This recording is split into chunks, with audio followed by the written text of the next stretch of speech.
آج ویو 360 میں پاکستان میں قبائلی تنازع اور اس کے نتیجے میں مسلح جھگڑے، حکومت مروجہ قوانین اور عدالتی نظام کے ذریعے حل فراہم کرنے میں کیوں ناکام ہے؟ بات کریں گے دو حالیہ واقعات پر آج کے شو میں۔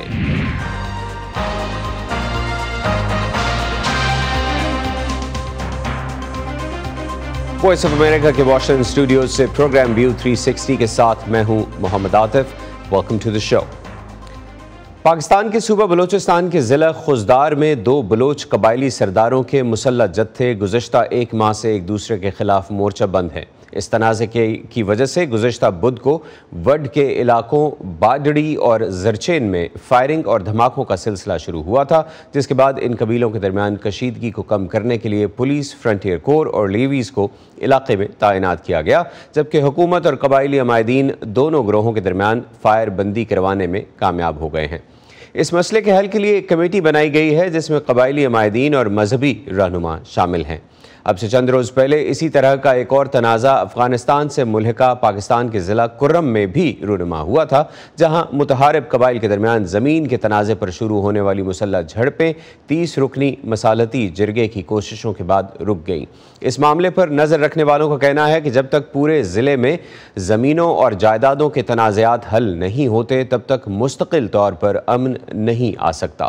آج کے شو میں ہم جائزہ لیں گے کہ پاکستان کے قبائلی معاشروں میں قانون کی عملداری ایک چیلنج کیوں رہا ہے، اور یہ بھی جاننے کی کوشش کریں گے کہ سن 2018 میں پاکستان کے سابق نیم خود مختار قبائلی علاقوں کے صوبہ خیبر پختونخوا میں ضم ہونے کے بعد وہاں تمام مروجہ قوانین تو لاگو ہو گئے اور ملک کا نظام عدل بھی باقاعدہ طور پر متعارف کروا دیا گیا، لیکن ابھی بھی تنازعات اور جرائم کی روک تھام کے لیے روایتی قبائلی جرگوں یا رسم و رواج کا سہارا کیوں لیا جاتا ہے؟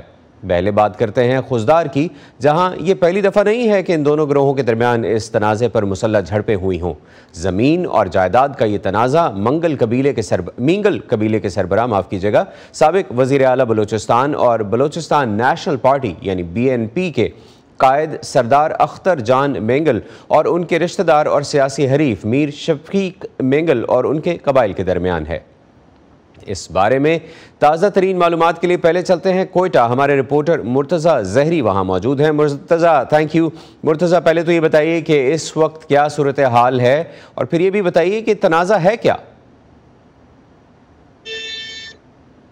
جی بالکل، جو وڈ کا علاقہ ہے وہاں پر گزشتہ ایک ماہ سے جو ہے دونوں جو قبائل ہے، دونوں فریقین ہیں، وہ مورچہ زن تھے ایک دوسرے کے خلاف، لیکن گزشتہ 3 دنوں میں وہاں پر جو ہے گولہ باری انہوں نے ایک دوسرے کے اوپر کی اور صورتحال کافی کشیدہ ہوئی۔ اس درمیان حکومت نے جو ہے جو صوبائی وزیر داخلہ ہے وہ بھی وہاں پر پہنچے اور ان کے ساتھ IG پولیس انہوں نے بھی وہاں پر کوششیں کی کہ دونوں فریقین کا یہ جو تنازع ہے اس کو ختم کیا جائے، لیکن یہ کارگر ثابت نہیں ہو سکا۔ اس کے بعد جو بلوچستان کے سابق وزیر اعلیٰ ہے اور چیف آف ساروان ہے نواب اسلم رحسانی اور ان کے بھائی نواب زادہ لشکری رحسانی، وہ وہاں پر پہنچے اور انہوں نے جو دونوں رہنما ہیں، جو دونوں فریقین ہیں اس تنازع کے، ان سے بات چیت کی اور 2 راؤنڈ ہوئے۔ اس کے بعد جو ہے جنگ بندی ہوئی، لیکن اس سے جو سب سے زیادہ جو نقصان ہوا ہے وہ مقامی جو لوگ ہیں وڈ کے، جو وہاں پہ رہائشی ہے، ان کا نقصان ہوا ہے، کیونکہ 3 دن تک جو ہے وہاں پر بازار مکمل طور پر بند رہی، لوگ گھروں میں محصور رہے۔ جو حکومتی ذرائع ان کا کہنا ہے کہ اس تنازع کے دوران جو فائرنگ ہوئی اس پہ 2 افراد جو ہے وہ زخمی ہوئے۔ تاہم مقامی لوگوں سے جب کل ہماری بات ہوئی تو ان کا کہنا ہے کہ 7 سے 8 کے قریب افراد جو ہے اس واقعے میں زخمی ہوئے ہیں۔ بظاہر تو یہ ایک زمین کا تنازع نظر آتا ہے، لیکن دونوں رہنماؤں سے جب ہماری بات ہوئی سردار اختر مینگل سے اور میر شفیق الرحمان سے، تو ان کا یہی کہنا ہے کہ وہ ایک دوسرے پر سنگین الزامات لگا رہے ہیں، زمین کے تنازع کو پس پش ڈال کر وہ ایک دوسرے پر سنگین الزامات لگا رہے ہیں۔ لیکن اب آج ہی ایک مصالحتی کمیٹی جو ہے، جو عمائدین ہے، قبائلی عمائدین اور مذہبی جو رہنما ہیں، ان کی ایک کمیٹی تشکیل دی گئی ہے، جو نہ صرف اس وقت جو جنگ بندی ہے اس کو برقرار رکھے بلکہ اس تنازع کو جو ہے مکمل طور پر حل کرنے کی کوشش کی جائے۔ مرتضی یہ بتائیے کہ یہ دونوں فریق مطالبات کیا کر رہے ہیں؟ جی بالکل، جب سردار اختر مینگل سے ہماری بات ہوئی تو ان کا یہ کہنا ہے، وہ الزام لگا رہے ہیں میر شفیق الرحمان پر کہ وہ ایک ڈیتھ اسپاٹ چلا رہے ہیں بلوچستان میں، جو مختلف واقعات ہو رہے ہیں.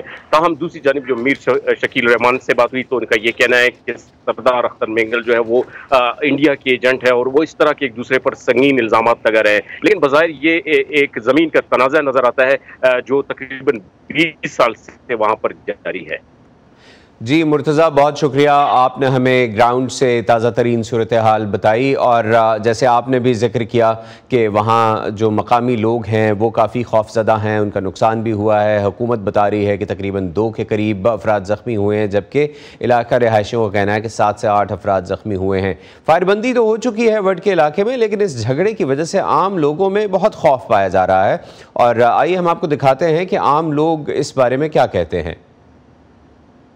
جی وڈ میں جنگی صورت حالت کی وجہ سے یہاں پہ معمولاً زندگی بالکل پس پشت ہو گئے ہیں.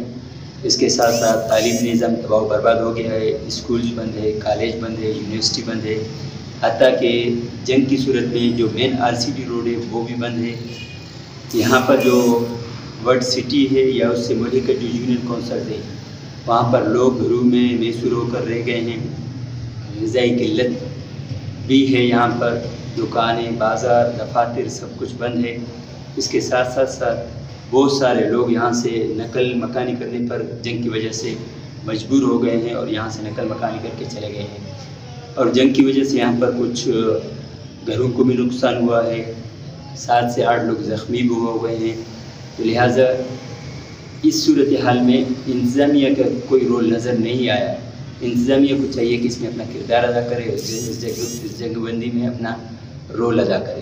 دیکھیں جی، اصل میں یہ کافی پرانا مسئلہ ہے. 1 ماہ سے اس میں جو شدت آئی ہے کافی خطرناک حد تک چلا گیا. 4 روز سے جو جنگی ماحول تھا، دونوں اطراف سے جو فائرنگ چل رہی تھی، باری باری ہتھیار استعمال ہو رہے تھے دونوں اطراف سے. تو سٹی ایریا جو وڈ کا جو مین سٹی ایریا قومی شاہراہ کے ساتھ جو منسلک ہے، اس میں تقریباً 40 سے 50 ہزار کی آبادی ہے. تو یہ آبادی بالکل محصور ہو کر رہ گئی. کچھ لوگ اس طرح تھے کہ جنگی ماحول کے دوران کافی لوگ نقل مکانی کر کے چلے گئے. تو اس دوران بازار بند ہونے سے لوگوں کو مشکلات کا سامنا کرنا پڑا. تعلیمی ادارے تمام بند رہے، اور فورسز کا جو کردار تھا اس میں انہوں نے، انتظامیہ نے جس حساب سے کردار ادا کرنا تھا وہ نہیں کر سکے. وڈ میں آج یہ کشیدگی کی وجہ سے عوام پر بہت اثرات پڑ رہے ہیں. اس جنگ کی وجہ سے جو ہے یہاں پہ عوام کو کھانے پینے کی چیزیں یا بہت مشہور چیزوں سے جو ہے نا بہت تکلیف ہوئی ہے. اور ہم تاجر برادری یہاں پہ بازار میں بیٹھے ہوئے ہیں. ابھی یہ کل سے جو ہے جنگ بندی ہوئی ہے، لیکن بازار میں آنے والا کوئی بندہ نہیں ہے. کوئی ہم سے آئے چائے یا چینی وغیرہ یا چاول کا ماحول ہے. آپ نے عام لوگوں کی زبانی سنا کہ کتنے مشکل حالات ہیں. لوگ اپنے گھروں میں محصور ہیں، کھانے پینے کے اشیاء کی قلت ہے. اس تنازع کی وجہ سے لوگ اس فائرنگ سے بچنے کے لیے، ان حالات سے بچنے کے لیے نقل مکانی بھی کر چکے ہیں. اس تنازع کے حل اور امن و امان قائم کرنے کے لیے بلوچستان حکومت کیا کوششیں کر رہی ہے، اس بارے میں ہمارے نمائندہ مرتضیٰ زہری نے وزیر اعلیٰ بلوچستان کے ترجمان بابر یوسفزئی سے بات کی. صوبائی حکومت نے وڈ میں جاری کشیدگی کو کم کرنے کے لیے اپنی طرف سے ہر ممکن کوشش کی. وزیر اعلیٰ بلوچستان میر عبدالقدوس بزنجو اس مسئلے کو لمحہ بلمحہ مانیٹر کر رہے تھے. وزیر داخلہ میر ضیاء لانگو کو انہوں نے ہدایات کی کہ سیکیورٹی فورسز کے ساتھ مل کر اس مسئلے کا پرامن حل نکالا جائے. اس مسئلے کو افہام و تفہیم سے حل کیا جائے، بات چیت کے ذریعے اس کو حل کیا جائے. میں آپ کو بتاتا چلوں کہ آج سے 27-28 دن پہلے جب یہ مسئلہ شروع ہوا تھا، وزیر اعلیٰ بلوچستان میر عبدالقدوس بزنجو کی ہدایت پر وزیر داخلہ میر ضیاء لانگو IG پولیس کے ساتھ، کمشنر کلاٹ ڈویژن کے ساتھ وڈ تشریف گئے اور دونوں فریقین سے انہوں نے ملاقات کی. اس کے بعد عید سے چند دن پہلے چیئرمین سینٹ میر صادق سنجرانی، سینئر صوبائی وزیر صالح بوتانی صاحب اور ان کے ساتھ دیگر وزیر اور مشیران صاحبان وزیر اعلیٰ کی ہدایت پر وٹ گئے اور انہوں نے بھی دونوں فریقین سے ملاقات کی اور انہیں کہا تھا کہ اس مسئلے کا حل نکالا جائے. صوبائی حکومت کی پوری کوشش ہے کیونکہ یہ ایک حساس مسئلہ ہے, ایک حساس معاملہ ہے, اس کا افہام تفہیم کے ذریعے حل نکالا جائے. اس تنازع اور اس طرح کے دیگر تنازعوں میں آخر کیوں مسلح جتھے خود سے مورچے اور چیک پوسٹیں بنا کر خلاف قانون کارروائیاں کر پاتے ہیں اور امن و امان کو نقصان پہنچاتے ہیں؟ کیوں حکومت قانون کی عملداری اور انصاف کی فراہمی کی اپنی بنیادی ذمہ داری پوری نہیں کر پاتی؟ اس بارے میں مزید بات کرنے کے لیے اس وقت ہمارے ساتھ اسکائپ کے ذریعے موجود ہیں کوئٹہ سے سینئر صحافی اور تجزیہ کار شہزادہ ذوالفقار صاحب. شہزادہ ذوالفقار, بہت شکریہ آپ نے ہمیں وقت دیا. یہ بتائیے کہ دونوں فریق ایک دوسرے پر اپنے لوگوں کے اغوا, قتل اور نجی جیلوں میں رکھنے کا الزام لگا رہے ہیں. اس میں کتنی حقیقت ہے اور کیا مشکلات ہیں جس کے باعث حکومت اپنی عملداری قائم کرنے اور انصاف فراہم کرنے کے بجائے صرف صلح صفائی کروا رہی ہے؟ تھینک یو جی. دیکھیں, صوبائی حکومت کی تو ریپوٹیشن یہ ہے کہ وزیر اعلیٰ ہر وقت سوتا رہتا ہے, کوئی اس کی عملداری نہیں ہے, کبھی اس کی پبلک اپیرنس نہیں ہے, ان کے ترجمان بیان دے دیتے ہیں یا ان کے ہوم منسٹر چلے جاتے ہیں. بنیادی کام حکومت کی یہ ہے کہ وہ صلح صفائی کروائے, نیگوسیشن, سارا نیگوسیشن کے ذریعے ضرور میر زیادہ لانگو صاحب ہے, دونوں فریقین سے بات کی, دوسرے فریق نے ان سے کوئی بات نہیں کی, ماننے سے انکار کر دیا. اس کے ایڈمنسٹریشن کے لیول کا کام ہے, یہ صوبائی حکومت کے لیول کا بھی کام نہیں ہے کہ ڈسٹرکٹ ایڈمنسٹریشن جو ہے کیوں ان لوگوں کو مورچہ زن جو ہے وہ ہو جاتے ہیں اور وہ ہے ایف سی کا کام خالی کرائے. ایسا نہیں ہوا, کچھ چیزیں بلڈ اپ ہوئی, اس حد تک ہوئے. آپ نے تو ابھی اسکرین پر دکھایا کہ خوزدار کے لوگوں کا حال, آپ نے ان لوگوں کی زبانی سن لیں جو 40 سے 50 ہزار لوگ ڈیلی کراچی سے کوئٹہ یا کوئٹہ سے کراچی ٹریول کرتے ہیں یا اندرون بلوچستان سے وہ ایک دوسرے علاقوں میں ٹریول کرتے ہیں. ان کا کیا حال ہے؟ وہ بچے بیمار, اسٹرک اپ ہو جاتے ہیں, فائرنگ شروع ہو جاتی ہے. تو یہ ڈسٹرکٹ ایڈمنسٹریشن وہ کہتی ہے ہم کیا کر رہے ہیں, ہمارے پاس 10 لیویز والے ہیں, دوسری طرف جو ہے 200 لوگ ہیں. تو یہ اگر وہ نہیں ہے تو ایف سی ہر جگہ ڈپلوائے ہے, پولیس کے اختیارات اس کے پاس ہے. ایف سی جو ہے وہ جا کر انٹروین کرے اور ان کو اگر بتا دے, میرے خیال میں وہ, لیکن پولیٹیکل مسئلے بھی ہیں اور اس کی وجہ سے یہ معاملات اس حد تک ہو جاتے ہیں کہ جس میں, لیکن میں اپریشیٹ کرتا ہوں نواب اسلم رحسانی جو ٹرائبل ہائرارکی میں خان بلوچ, خان کے بعد اور انہیں خود وہ خود گئے, جا کر ان میں انہوں نے دونوں فریقین سے ملاقات کی, دونوں ایگری کر گئے کہ نواب اسلم رحسانی آئے ہیں, معتبر آئے ہیں, ٹرائبل ہائرارکی میں ان کا ایک مقام ہے, اور انہوں نے سیز فائر کیا. شہزادہ صاحب یہ فرمائیے کہ دیکھیے یہ جو ٹرائبل سٹرکچر ہے اس کے اندر چلیے ایک موجودہ اگر ہم وقت میں دیکھ لیں, اس ٹرائبل سٹرکچر کے ذریعے اس کانفلکٹ کا ایک حل یہ نکال لیا گیا ہے کہ فائر بندی کروا دی گئی ہے, دونوں فریقوں کو ٹیبل پر لایا گیا ہے, لیکن the cause of the root is still there اور یہ دہائیوں پرانا جھگڑا ہے. سوال یہ ہے کہ کیوں جوڈیشل سسٹم اور پولیسنگ سسٹم ان تنازعات کو مستقل طور پر حل نہیں کروا پاتا؟ دیکھیں, اس میں قصوروار ٹھہراؤں گا جب ایڈمنسٹریشن, گورنمنٹ یا ایک فریق کو سپورٹ کریں گے اور دوسرے فریق کے ساتھ جو ہے وہ اسی طرح سلوک رکھیں گے کہ جیسے اس کو دور رکھیں, تو پھر یہ تمام تنازعات ہوتے رہیں گے. اور یہ میر شفیق مینگل قبائلی آدمی ضرور ہیں, ان کے والد بڑے ایک شریف اور نفس بندے ہیں, سابق چیف منسٹر رہے ہیں, لیکن ان کی ریپوٹیشن سوسائٹی میں کوئی اس طرح ٹھیک نہیں ہے, وہ پولیٹیکل آدمی نہیں ہے. دوسری طرف سردار اختر جان مینگل ہیں, پولیٹیکل ان کے ڈیسیجن غلط ہو سکتے ہیں, انہوں نے بہت سے ایسے لیکن کوئی انکار نہیں کر سکتا کہ پولیٹیکل آدمی نہیں ہے.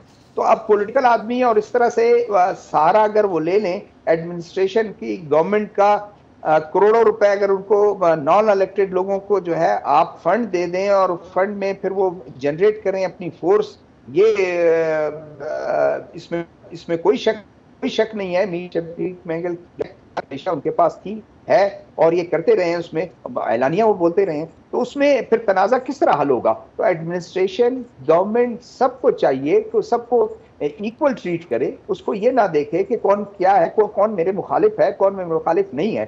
اب میر شفیق مینگل کے پاس ایک ہی بات ہے, وہ کہتے ہیں کہ یہ را کے ایجنٹ ہے سردار اختر مینگل. سردار اختر مینگل کے پاس جواب میں یہ ہے کہ یہ ڈیتھ اسکواڈ کے ہیڈ ہیں اور گورنمنٹ ان کو سپورٹ کرتی ہے.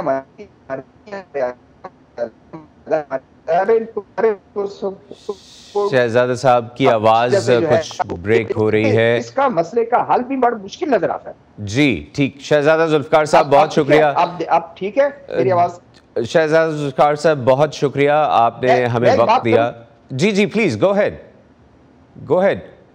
میں صرف کنکلوڈ کرنا چاہوں گا کہ اب چیلنج جو ہے نواب اسلم رسانی صاحب کے لیے بڑا چیلنج ہے, اور ان کے جو معاہدین ہیں ان کے لیے چیلنج ہے کہ اس روٹ کاز کو کس طرح ختم کریں کہ وہ ایک دوسرے پہ اس طرح الزامات لگاتے ہیں. کیا ان کی چھانبین کی جائے, یا وہ بیسک مسئلہ جو ہے ان کو کہیں کہ آئندہ آپ پولیٹیکل معاملات کو ایک دوسرے کی مخالفت کرتے رہے لیکن ٹرائبل کنفلکٹ اور خون خرابے میں ملوث نہ ہو. جی بہت شکریہ شہزادہ ذوالفقار صاحب, آپ نے ہمیں وقت دیا. اور ناظرین جیسے آپ نے دیکھا کہ شہزادہ ذوالفقار صاحب یہ کہہ رہے ہیں کہ ایک مسئلہ اس میں پولیٹیکل افیلیشنز کا بھی ہے, اور اسی لیے شاید جو پروونشل اور لوکل ایڈمنسٹریشن ہے وہ کوئی سخت اقدام اٹھانے سے گریز کر رہی ہے.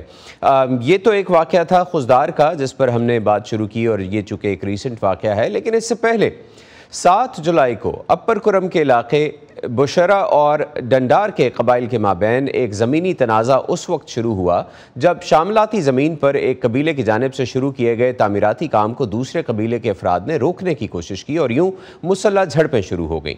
بعد میں یہ تنازع مذہبی تصادم اور فرقہ وارانہ رنگ اختیار کر گیا, اور فریقین ایک دوسرے پر ہمسایہ ممالک افغانستان اور ایران سے امداد طلب کرنے کے الزام عائد کرتے رہے. اطلاعات کے مطابق اس تصادم میں ایک خاتون سمیت 13 افراد ہلاک اور 70 کے لگ بھگ زخمی ہوئے ہیں.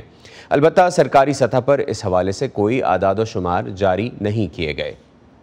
بدامنی اور فائرنگ کے حالات اب سے تقریباً 2 ہفتے پہلے کرم میں جہاں ٹاپ پر تھے, وہاں کمشنر کوہاٹ نے امن کروانے کے لیے ایک 30 رکنی جرگہ تشکیل دیا جو متحارب گروپوں کے درمیان امن معاہدہ کروانے میں کامیاب بھی ہو گیا ہے. لیکن اس دوران 13 افراد ہلاک اور 70 زخمی ہوئے, 13 جانیں گئیں.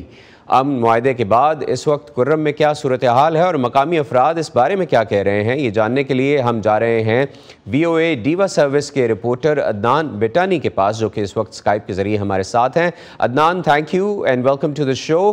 امن معاہدے کو 1 ہفتے سے زیادہ کا وقت گزر چکا ہے, معاہدے کے بعد اب وہاں کیا صورتحال ہے؟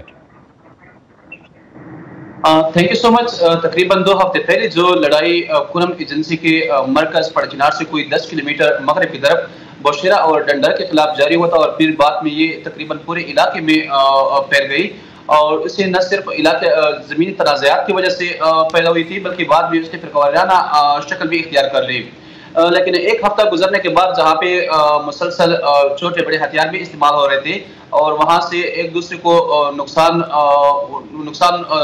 اٹھانے کے لیے کی آواز بھی مطلب وہاں سے یہ خبریں بھی آ رہی تھی, لیکن ہفتے بعد کوہاٹ ڈویژن کے جو دوسرے ضلع ہیں ہنگو کوہاٹ اور اورکزئی, وہاں سے 30 رکنی جرگہ وہاں پہ چلا گیا اور ان کی مابین مسالت کر دی, اور اس سے وہی جو مورچے تھے وہ خالی کروا لیے, اور قبائلی روایت کے مطابق 12 کروڑ روپے کی ایک بڑی لاگت کی جرمانہ بھی عائد کر دیا گا. اگر کوئی اس کی مخالفت یا وائلیشن کرتے ہیں تو اس پہ یہ جرمانہ بھی عائد کر دیا جائے گا. اس کے بعد سیز فائر تو ہو گئی ہے, لیکن اس کے لیے محرم تک وقت لیا گیا ہے. محرم کے بعد یہاں پہ کرم ایجنسی میں ایک کمیشن بنا دیا گیا ہے, اور کمیشن کے سامنے یہ لوگ پیش ہوں گے. اگر کمیشن میں مسئلہ حل نہیں ہو سکتا تو قبائلی جرگے ان کے بیچ میں سے جو قبائلی روایت ہوتی ہے اسی کے مطابق سے وہ بتا رہے ہیں کہ جرگہ کریں گے, اور وہی جرگہ جو فیصلہ کرے گا اس کو قانونی حیثیت بھی حاصل ہوگی.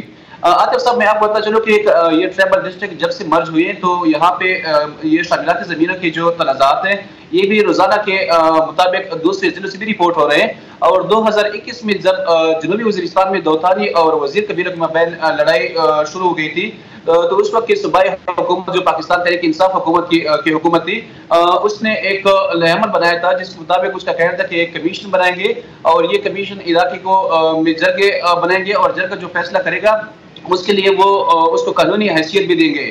لیکن بدقسمتی سے 2 سال گزرنے کے بعد اب جون کے مہینے میں یہ کمیشن عمل میں لایا گیا اور اس کا پہلا کمشنر جو ہے وہ کرم ایجنسی میں تعینات کر دیا گیا ہے.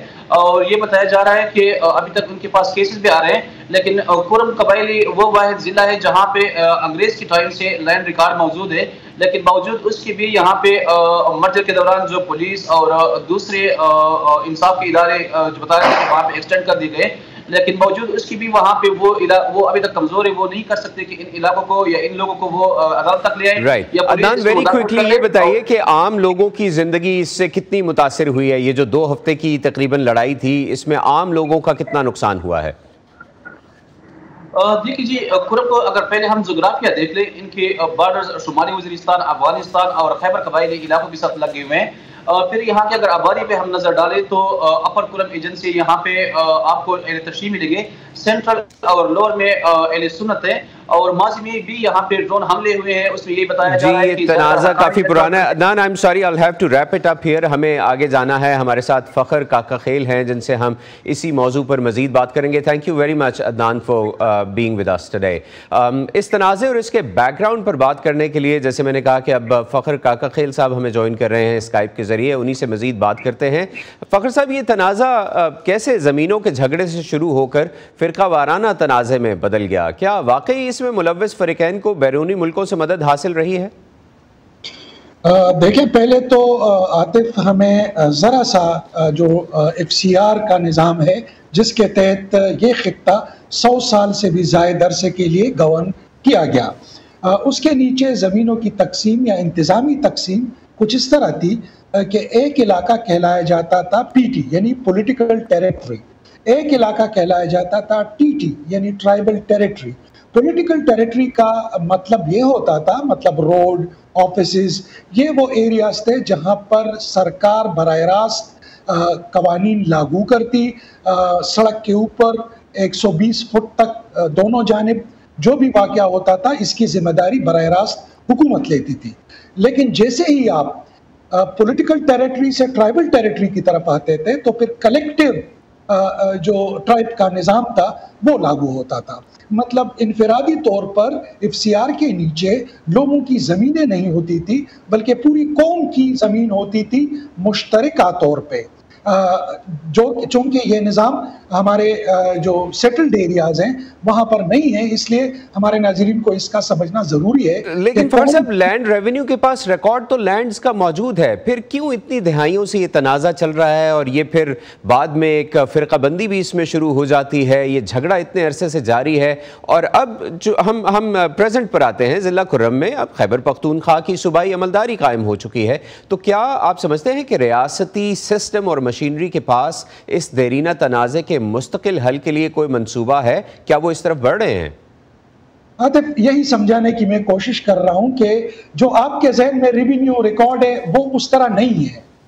جس طرح ہمارے علاقوں میں خانہ ہوتا ہے جس میں انفرادی طور پر آپ کا گھر ہوتا ہے، آپ کے کھیت ہوتے ہیں، آپ کا ایک علاقہ ہوتا ہے، اس طرح نہیں ہے، بلکہ اس میں پوری قوم، اگر سے پنجاب کی آرائی پوری قوم ہے تو وہاں کی پوری آرائیوں کی اپنی زمین ہوتی ہے، اس کے نیچے پھر وہ خود ہی چیزیں سیٹل کرتے ہیں. مطلب انفرادی طور پر کھاتا نمبر، خسرہ نمبر، یہ چیزیں نہیں تھی، ٹوٹیلٹی میں بس زمین دی گئی تھی. اب پرابلم یہ آ گئی ہے کہ پے در پہ اس طرح کے واقعات ہوئے کہ انگریزوں کے بعد جب آزادی اس ملک کو نصیب ہوئی اور ٹرائبل ایریا پاکستان کے حصے میں آئے تو اسی طریقے سے اس ریکارڈ کو کرم کے علاوہ، حالانکہ کرم میں وہ ریکارڈ موجود ہے کلیکٹیو ٹرائب کا، باقی علاقوں میں تو وہ نظام بھی موجود نہیں ہے، اس لیے وہاں پر ایشوز بہت زیادہ ہیں. اب آتے ہیں کرم کی طرف کہ کرم میں ریکارڈ اگر چلے کلیکٹیو طور پر صحیح، توری قبائل کی اپنی پوری زمین اور پہاڑ صحیح،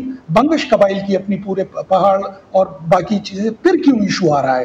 ایشو اگر آپ دیکھیں اس سے قبل بھی اس طرح کے ایشوز تھے، کیونکہ کرم جو ضلع ہے اس کی اسٹریٹجک امپورٹنس بہت زیادہ ہے. یہ شارٹیسٹ راستہ ہے پاکستان سے کابل تک، یعنی اسلام آباد سے کابل تک یہ شارٹیسٹ راستہ ہے.